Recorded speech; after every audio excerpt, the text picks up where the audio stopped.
Fala galera ligada no podcast, bom dia tricolor, bom dia, boa tarde, boa noite para você que está escutando. Vamos começar mais um programa para a gente falar sobre o São Paulo, é claro, o tricolor que venceu a última partida dele pela Copa Sul-Americana por 2-0 contra o Everton de Vinha del Mar, time chileno, no Morumbi. Então o São Paulo em duas partidas da Sul-Americana fez 6 pontos, venceu seus 2 jogos, primeiro ganhou fora de casa contra o Ayacucho e agora venceu o Everton em casa, e com isso ele lidera o grupo D, que é o grupo dele da Sul-Americana, com 6 pontos. Então tem 6 pontos o São Paulo, em segundo o Ayacucho com 3, Jorge Wilstermann com 1 ponto em terceiro e o Everton por último com 1 ponto também.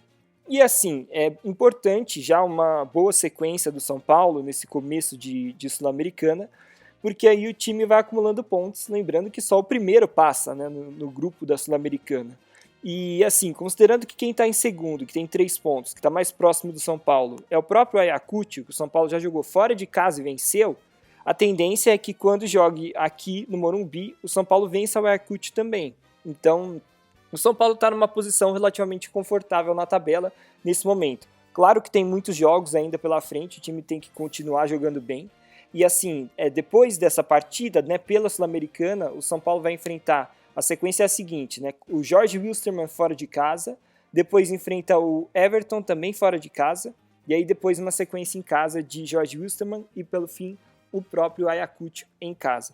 Então tem uma sequência aí um pouquinho mais complicada fora, lembrando que Jorge Wilstermann é um time que o jogo fora de casa tem altitude. O São Paulo se deu bem porque enfrentou o Ayacucho em Lima, e pode ser que os outros adversários enfrentem o Ayacucho na altitude, né, por conta lá do que aconteceu, as greves no Peru, e o Everton, que é um time do Chile, já não tem tanta altitude. Então, o São Paulo até que vai se dar bem também nessa questão aí da altitude, que a princípio seria um problema para enfrentar os times do grupo, né, da Sul-Americana. Mas enfim, vamos falar um pouquinho do jogo em si, né? Falei um pouquinho já da tabela, a situação do São Paulo. Então, o São Paulo jogou em casa no Morumbi com um público muito bom, ali mais de 20 mil pessoas, e a torcida está bem animada com o time, porque assim, tirando, é claro, a final do Paulistão, em que o São Paulo levou aquela sapatada do Palmeiras no segundo jogo e acabou perdendo o título, tirando aquilo, o São Paulo faz uma temporada muito boa. Inclusive no Brasileirão estreou com vitória, então isso tudo já conspira assim, para a torcida ficar ao lado do time, né? A torcida tem acreditado nesse time do Rogério Ceni, nesse time do São Paulo. E a gente viu dessa vez o time de reservas do São Paulo, jogando ali, é claro, no Morumbi, com apoio da torcida, vencer um jogo de Sul-Americana. Não foi um jogo fantástico assim, do time do São Paulo, mas foi um jogo que o time competiu. E melhorou, inclusive, com as alterações feitas ao longo do jogo. Então acho que isso é importante, porque assim, como o Rogério Ceni está querendo priorizar nesse momento o Brasileirão em relação à Copa Sul-Americana, e eu acho que até está certo, é importante que o time consiga, com o time reserva, né, o elenco consiga dar conta para vencer as partidas mesmo na Copa Sul-Americana. E um início promissor, assim, já com 2 vitórias em 2 jogos, facilita a classificação nessa competição internacional. Vamos falar agora um pouquinho sobre os destaques individuais dessa partida, né? Acho que como destaques positivos dá pra gente falar da dupla de zaga, tanto Arboleda quanto Miranda. Os dois ficaram várias vezes no mano a mano e assim, ganharam todas, não perderam nenhuma disputa contra os adversários, né, os atacantes do Everton. E assim, o Everton fazia muita ligação direta, então eles tiveram trabalho, o Arboleda e o Miranda. E ainda teve aquele lance que o Thiago Volpi, que falhou, foi muito mal ali, tentou saiu do gol para tentar proteger uma bola que ia para a linha de fundo, o jogador conseguiu ficar com ela, chutou para o gol e o Arboleda tirou em cima da linha. Então, o Arboleda, além de ter feito o primeiro gol do São Paulo, foi bem na parte defensiva e nesse lance especificamente que enfim, ele praticamente fez um gol para o São Paulo, né?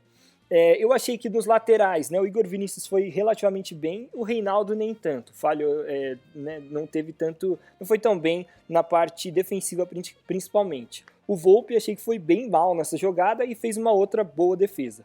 O Luan ainda está fora de ritmo, não está conseguindo imprimir aquele ritmo bom que ele tinha antigamente, então para mim ele ficou abaixo. No meio de campo, Igor Gomes e Thales Costa, eles ditaram o ritmo do jogo. Os dois foram muito bem. Igor Gomes fez muitos passes verticais, certeiros. E o Thales Costa também deu bastante dinamismo para o meio, marcou, brigou e ainda fez o gol. Então não dá para reclamar. Agora, o Toró já não foi muito bem. Estava meio desligadão, errando passe fácil, não conseguia dominar a bola. E os três ali mais da frente não foram bem. Tanto o Toró, o Luciano também eu achei que não fez grande coisa na partida, e o Juan, extremamente apagado, nem tocou na bola direito. Agora, os jogadores que entraram foram muito bem. Todos eles, na verdade, né? O Patrick, que entrou primeiro como meia e depois fez a função de lateral esquerdo no lugar do Reinaldo, cara, ele foi muito bem. Ele participou bastante de jogadas ofensivas, fez algumas jogadas até plasticamente bonitas, assim, passando por 2, 3 marcadores. E além disso, na parte defensiva, quando ele virou lateral, que era a minha maior preocupação, ele foi bem também. Ele conseguiu, ele ganhou todos os duelos que teve. Ele é um cara que tem bastante raça e é bem forte, né? Então, apesar dele não ser um cara tão veloz e tem experiência, ele sabe chegar na hora certa, dar o bote, desarmar, né? Fez vários desarmes, inclusive, o Patrick. E ali também entraram o Gabriel Sara, eu achei ele mais ou menos, o cara voltando de lesão, parece que estava um pouco fora de sintonia em relação ao resto do time, não estava mal, né, se apresentou bem, correu e tal, mas não foi tão participativo quanto ele normalmente é. Mas é normal porque foi o primeiro jogo dele depois de também um bom tempo sem jogar por conta da lesão que teve. Também entraram o Nestor, que foi bem, como tem jogado todos os jogos, o Rigoni e o Caleri. O Rigoni eu achei que foi assim um pouco melhor que o Luciano, mas não fez grande coisa. Teve uma chance ou outra que poderia ter tomado uma decisão melhor para criar uma jogada, né, ofensiva para o São Paulo, de perigo, e acabou tomando a decisão errada. E o Caleri entrou para brigar, também ele brigou bastante, mas não brilhou, vamos dizer assim, mas ali também já estava no final do jogo. Ele entrou mais para ajudar no jogo aéreo defensivo, que o Everton estava cruzando muita bola para a área, e também para incomodar um pouco os zagueiros, até com o seu posicionamento, mesmo que às vezes não tocando na bola. E enfim, ele até participou de algumas jogadas, foi bem, assim, ele só não foi, né, aquele Caleri que fez 3 gols como na última partida dele.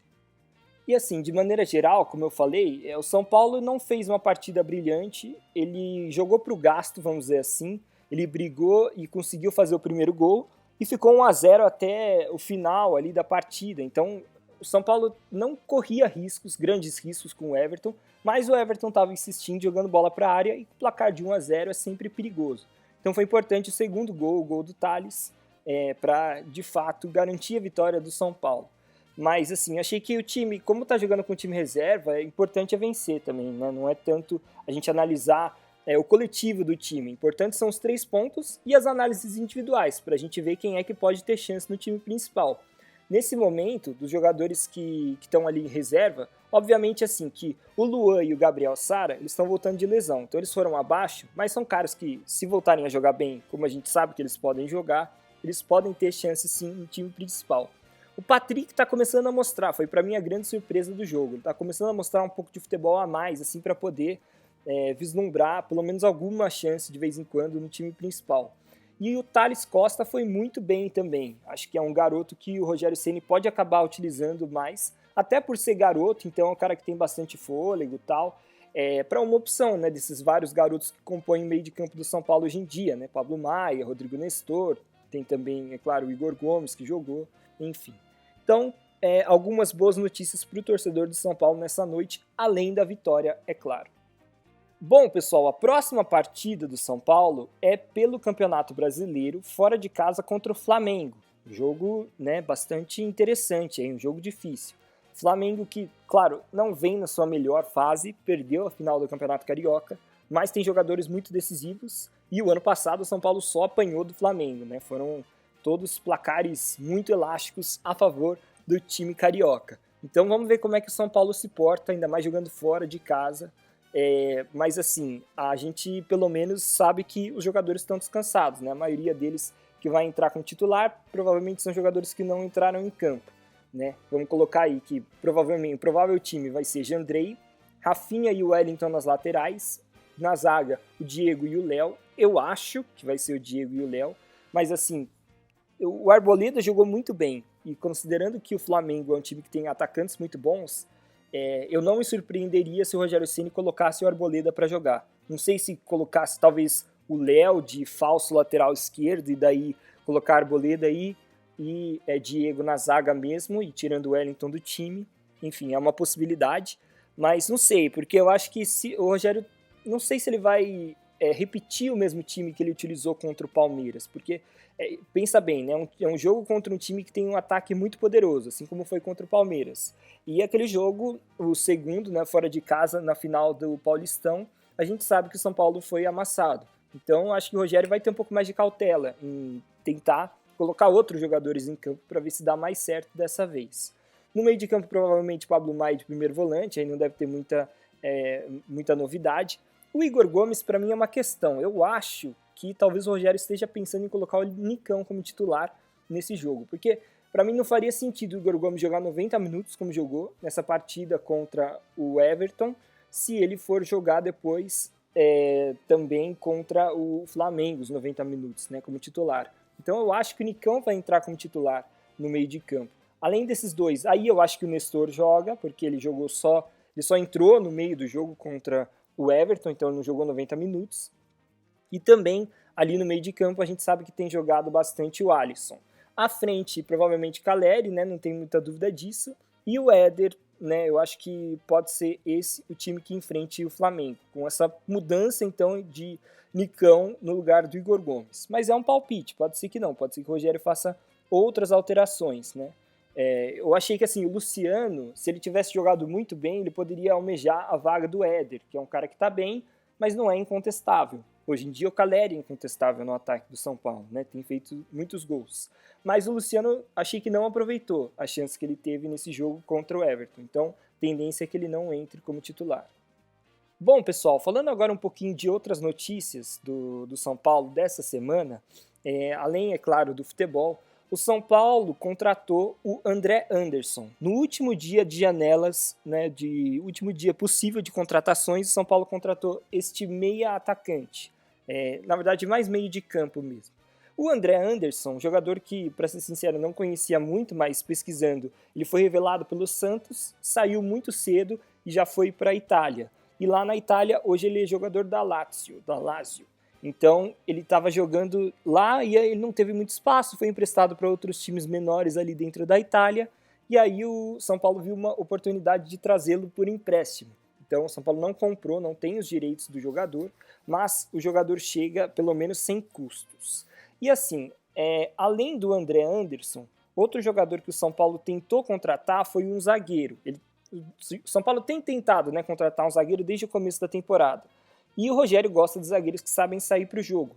Então, não pode ser qualquer zagueiro, não apenas um zagueiro bom defensivamente, né? E aí, o alvo do São Paulo nessa janela foi o Igor Rabelo, jogador que pertence hoje ao Atlético Mineiro e também está meio que em final de contrato lá. Mas o São Paulo tentou e não conseguiu trazer o Igor Rabelo. Agora, a notícia que surgiu depois é que o São Paulo ele não desistiu da contratação, mas como a janela já fechou, a tendência é que o Tricolor faça uma outra proposta, uma nova proposta pelo jogador na janela de transferências do meio do ano. Mas fato é que com a chegada do André Anderson, o São Paulo basicamente fechou o time dele, né, o elenco, pelo menos até a janela de transferências do meio do ano, que normalmente, né, na verdade, são mais saídas do que chegadas, porque aí a janela de compra dos europeus, né, de final de temporada, de troca de temporada dos times da Europa. Então, assim, agora é uma questão mais de ver o André Anderson jogando. Ele não pôde jogar, por exemplo, esse jogo na Sul-Americana porque ele não pôde ser inscrito a tempo, mas ele já estaria à disposição, porque o cara já está jogando, ou melhor, ele já está treinando com o resto do time normalmente. Inclusive, São Paulo fez propaganda disso, né, nas suas redes sociais, colocou lá o vídeo do André jogando com todo mundo. E só para complementar, galera, o André Anderson foi contratado pelo São Paulo para jogar até 2023. Em 2023 que termina o empréstimo dele. Bom, galera, com isso a gente encerra as principais informações do São Paulo. Lembrando que o próximo jogo do Tricolor é contra o Flamengo no Maracanã, no próximo domingo, 4 horas da tarde. Muito obrigado por escutarem, galera, e até a próxima.